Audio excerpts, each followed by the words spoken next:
and welcome to Growing for Good with Funding for Good. Marie is here today with us to talk a little bit about writing styles. Marie and I have been grant writing together for over 10 years now, and she's my grant writing partner. So we write state, federal, local grants together, and we have come up with a routine that works for us and wanted to share a little bit about why we find it beneficial to work together and share a little bit about that with you. If you're new to grant writing, maybe some of this information will be helpful as you develop who you write with, or if you write by yourself, or maybe you've been writing unsuccessfully and you didn't know why, and some of these tips and things we're going to share with you will be a little bit helpful. So the first thing that we've thought about over the years is we have two very different writing styles. Yes. So for those of you who have either read things that I have written or heard me speak, I am very to the point, matter of fact, like to use statistics and numbers and really take a direct approach to writing and explaining things. Marie, however, I was an English major. My dad was creative writing teacher. I come from a long line of English and creative writing family members, so I like to add that fluff and that description into my work. So my sentences tend to be a little bit longer than Mandy's. Yes, so in the grant writing world, a lot of times we're given parameters by funders about how many words or characters we can use, how many pages we can use. So they may say, please provide us with a narrative of, and they give you 3 or 4 things you have to include in that narrative, and then they say it can't be more than 5 pages. Mm-hmm. Well, I'm the one that goes in and edits down those pages, and I take out all the fluff. Marie's the one who, when we're 3 pages and we still have a little bit of extra space, she adds the fluff. And I like to use the word heart. Yes, I see it as heart. the heart of the grant proposal, not necessarily the fluff.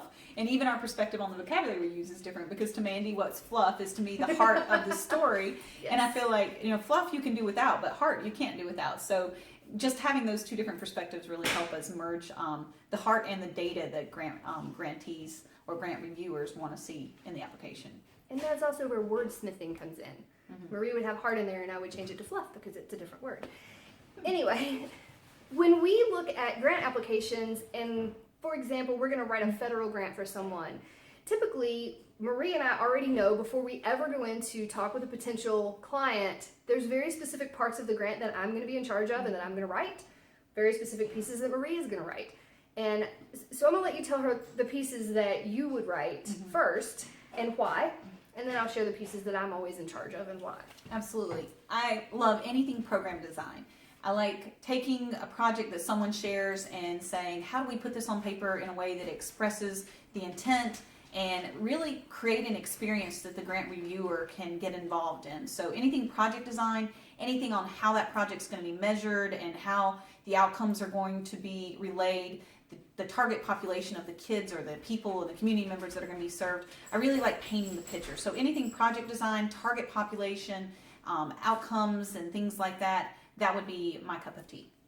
So a lot of times I will send her first to talk with someone that doesn't already have their program designed. They may have pieces and know things they want to do, but they have not created the program yet, and Marie will help them design it. It happens more than you think. Yes. You will never guess how many people call and find a grant that they want to write, and they don't have a program for it. And we don't ever invent programs for a grant. We recommend against that. But sometimes they do have programs they're thinking about that would make a good fit, and that's where we can come in and help with that program design piece and make sure it follows the guidelines they want to set for their organization, but it also meets the grant standards.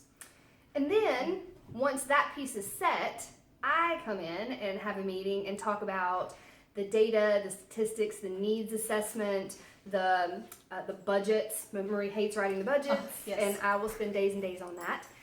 And working with multi-year grants, state and federal grant applications, I remember we wrote a 7-year Gear Up grant for a school system once, and I'm not kidding, it literally took me a week to get the budget because it was a 7-year budget done. Mm-hmm. And Marie was working on the program design the whole time. But they tie in. We couldn't do one without the other. Me sitting there and formulating the numbers and crunching numbers for a 7-year budget is a slow form of torture for me. So I really don't enjoy that. But what I did enjoy was thinking about the day-to-day program design, going, oh, this would be great if on Monday, Tuesday, Wednesday, the kids got to be involved in this part. But that means they're going to need fitness materials and they're going to need sports equipment and they're going to need computer access. So I would give my wish list or my critical needs list to Mandy, and then she would get to find out how much that was going to cost us and help us put it in there. So anything I felt like would add value, or the grant proposal team, whoever was wanting us to put this grant together, would find value, Mandy would help us make sure that we had the cost available in the budget to do that. And then the beauty of Marie and I working together is we have a very similar, Marie has a lot more grammatical rules in her head, and we're both good writers, so we can review each other's work and not have to go outside of the company to get someone to review it for errors and mistakes beyond what spell check is going to or going not to find. And so that helps us and makes our team stronger. Now, can I write grants by myself? Yes, and I do it all the time. Can Marie write grants by herself? All yes, the time. She does it all the time as well. But we are stronger when we work together, and we want to encourage you that if you learn, or as you become fluent in the grant writing world, and you find those little pieces that maybe you're not your forte, that you find someone else who can be your partner for that piece. Maybe you suck at budgets. So you work with your chief financial officer or your accountant or whoever it is at your organization to really make those budgets correct, appropriate, make the formatting correct, and then you know your whole proposal is going to be great. Maybe you're fabulous at everything else, but you can't come up with the minutia of an evaluation method. Maybe that's just not your thing because you're not the one that evaluates programs. And so you need to work with the person at your organization that would be over that to make it great. We're not saying it's not possible to do it by yourself, but I recognize the things I'm not fabulous at and I would prefer not to spend my time on. Marie does the same thing. Absolutely. It is important if you're going to merge efforts, or you're going to combine your efforts, that you do consider the overall proposal. It is one fluid document. So you want to make sure that your writing styles don't compete with each other. I know when Mandy's doing the needs assessment, she's trying to make a point, and that point is better made in fewer words. So she may say 50 kids are going to benefit from this program. My job in the program design is to paint a picture of how those 50 kids are going to benefit. So I need more words, and I might not say statistics show. I would say last year's program impacted a family in this way, and put a little heart in there. And we understand that we need extra or less words to accomplish our goals. It's not that it's wrong to use extra words in those moments where it's appropriate, but we do hold each other in check. We also do the wordsmithing part together. So for example, if I'm saying this project, then Mandy will use the same vocabulary, this project, or if we're saying this program or this initiative or this whatever it may be, we try to use the same words because grant reviewers are going through hundreds possibly of applications, and when you change the vocabulary in each section of the grant, it's often confusing, and they don't know if you're talking about a prior project or the one you're requesting funds for. So continuity is really important, and we both take time at the end of each proposal to go through and make sure that we were using the same vernacular throughout the whole proposal. So we do streamline and we do work together to make sure that the final document is as seamless as possible.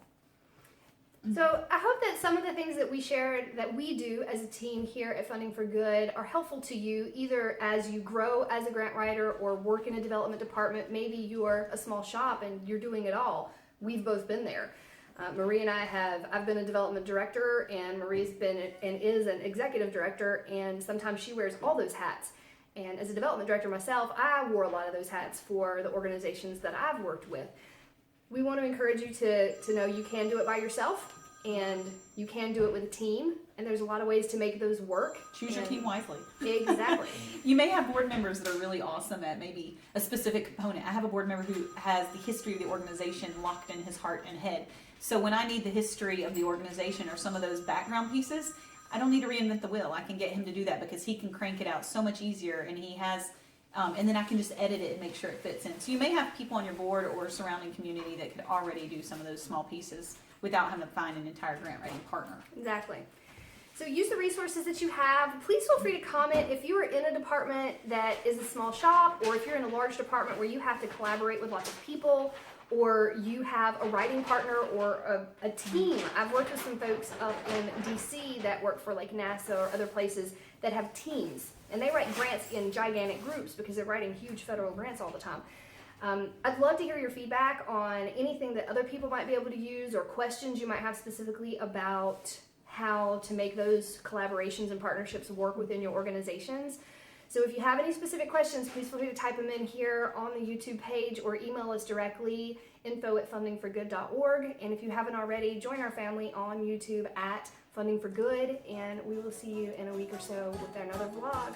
Thanks, and have a great week.